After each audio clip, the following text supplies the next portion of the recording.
Hi, my name is Dale Maley. I'd like to tell you about an interesting little project I just finished up. A little background on this. This video is documenting making my third handbound book. I made my very first one back in 2016 with a red cloth cover as shown on the right. And that was quite a learning experience 8 years ago. Well, I made my second handbound book in early November of this year, 2025. There's a picture shown in the lower right. And I made a YouTube video which documents the design and processes I used on book number 2. But I wasn't quite happy. I still wanted to improve the bookbinding a little bit more before I get my granddaughters to help me make a couple more books. So this video documents what I did as I was making book number 3. Now the specs that I used to make book 3 are the same as the first two books in that I wanted a total of 232 pages, which comes out about 5/8 of an inch thick. I did use acid-free 8.5 by 11 paper on this third book, and you fold the paper in half, which gives you a page size of 5.5 inches wide and 8.5 inches tall. Now my goals on this third book were I wanted the pages to bend more easily when the book opened up. Now I've been using just plain old white Elmer's glue, and I did some research and suggested that I should switch over to Bookbinder's PVA glue, which is supposed to be more flexible when it dries than Elmer's glue. I'm also going to clamp up the signature stack before gluing to try to reduce the amount of glue that goes down in between the signatures. Another thing is I wanted to have a better trimmed right hand edge than the first two books. For this project I actually made a little wood fixture that uses 2 carpet knife blades to help me trim the edge of the book. I've been using LibreOffice, an alternative to Microsoft Word, to make all 3 books, and here's the settings that I had within Office Libre to make the manuscript. Once I had the manuscript completed in Office Libre, it has a feature which allows me to export a PDF file of the manuscript. Once you have a PDF file of the manuscript, you need to convert it over to signatures. So I use a free program called Bookbinder 3.0, which is actually a simple JavaScript file. You can probably Google and find a copy on the internet. And you input your manuscript PDF file into that program, and it outputs all the signature files in PDF format for your book. Here are the input settings that I used in that Bookbinder 3.0 program to generate all my signatures. Here are the 8 signature files in PDF format all ready for me to print. I would suggest you experiment on your first signature file with getting your printer settings right, and then to make sure the first one prints out before you print out a whole bunch of signatures and waste a lot of paper. After you print out the signature files, then you get to carefully fold the signature pages over in half like this. Since I'm a woodworker, I made a little wood fixture to drop the signatures down into, and then take the awl and punch all the holes in there. I didn't know whether to leave a little slit down at the bottom or make it solid and then drill some holes. So I chose to make them solid and drilled the holes. You can see that in a photo in a second. Here you can see the solid bottom and where I drilled 1/8 inch holes in each place I'm going to use the awl to punch the holes with. The 2 sides in the fixture are 45 degrees to each other. Here's a photo of me punching out one of the signatures.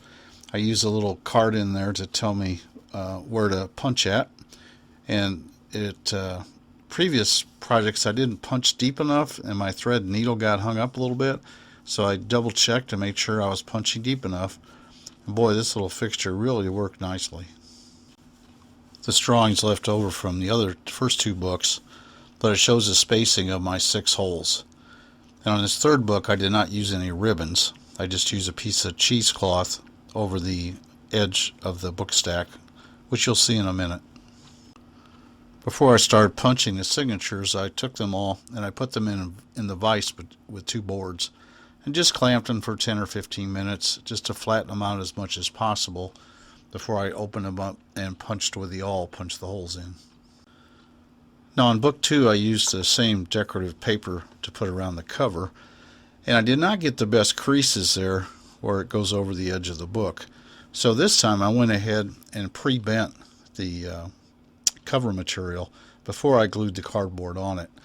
And that really worked better. I got a better, two better creases there.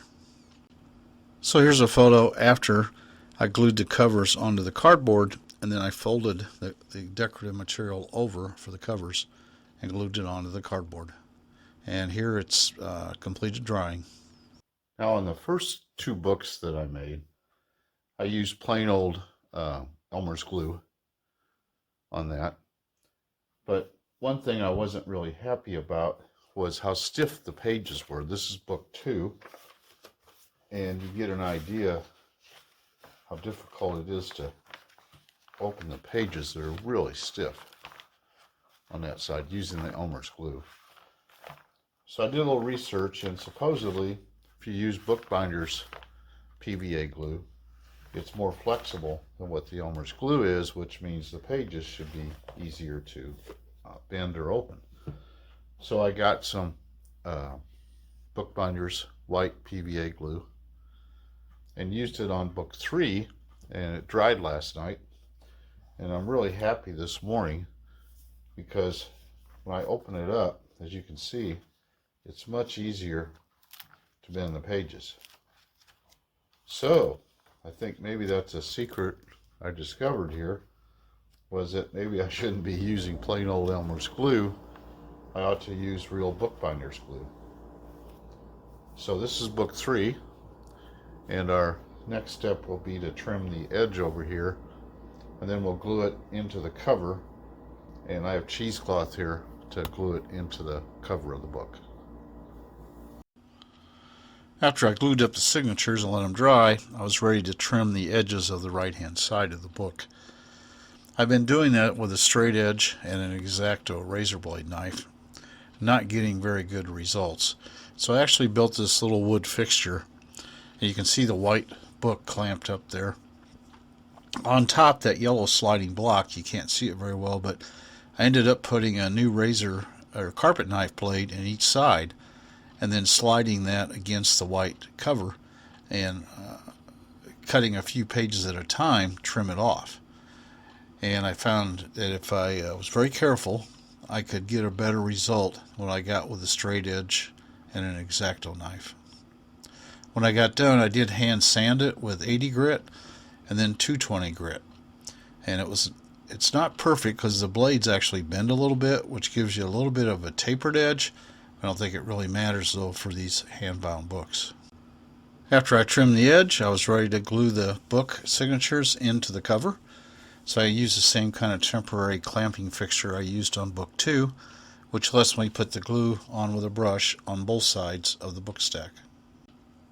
Here's a little more close-up shot of actually applying the Bookbinder's glue with a small artist brush to my cheesecloth and in turn to the cardboard cover on the book.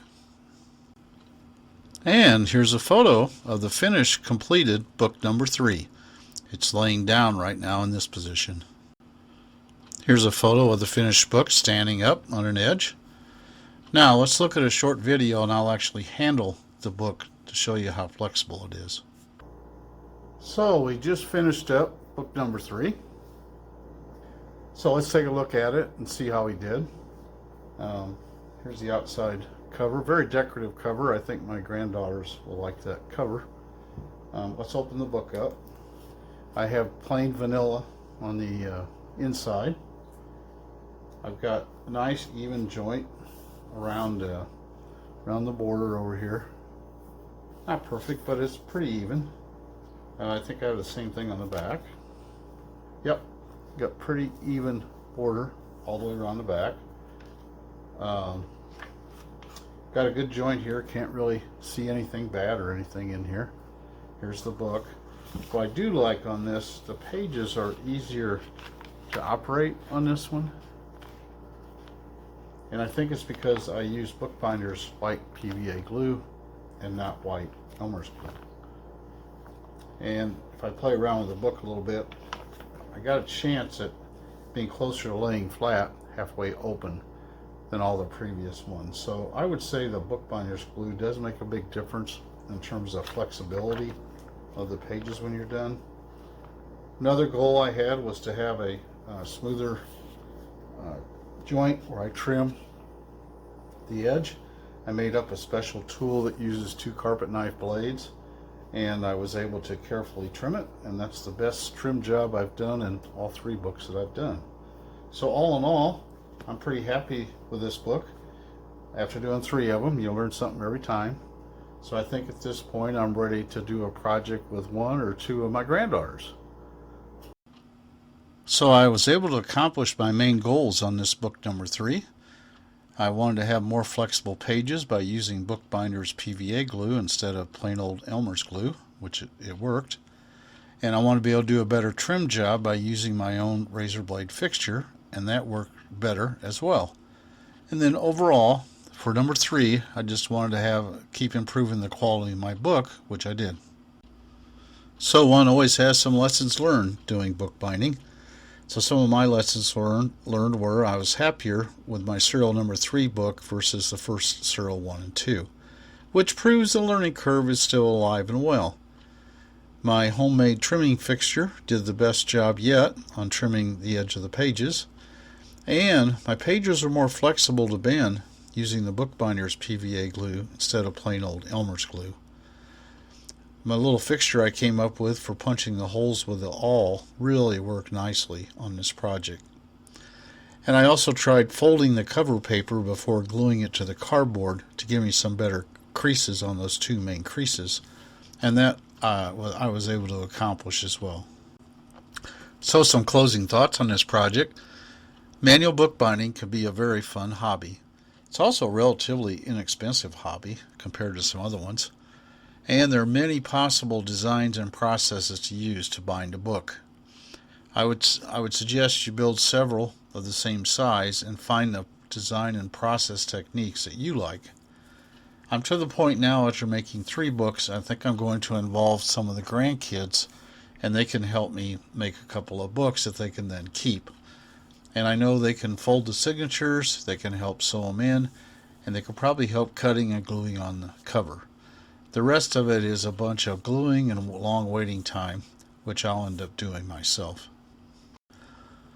So in summary, this video explains how I made my 3rd book. Hopefully this video helps you on your projects and gives you some ideas. I hope you enjoyed the video, and please subscribe. Thank you.